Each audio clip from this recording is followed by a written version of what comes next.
I think one of the biggest changes to work is how companies are structured and indeed how they structure work.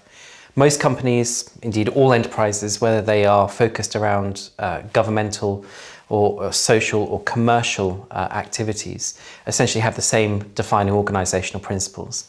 They are, all of them, aligned behind a purpose, and they consist of people organised into groups or as individuals to fulfil that purpose.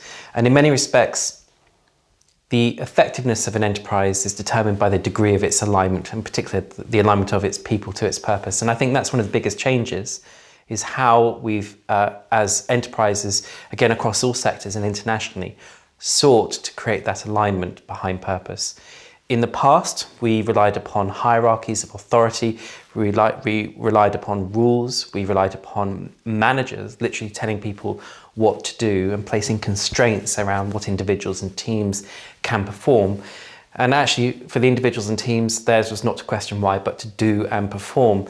And I think one of the biggest changes that I've seen is that necessarily, in order to retain competitiveness, again, in whatever sector, whatever types of products or services that we're offering, we've had to remove many of those hierarchies. We've had to remove those layers of management. We've had to change the role of manager from being director to being enabler. We've had to essentially empower our people to use their discretion, not simply to perform their job as well as possible, but to even define what their job should be in the context of the environment and whatever it is the organisation is trying to achieve.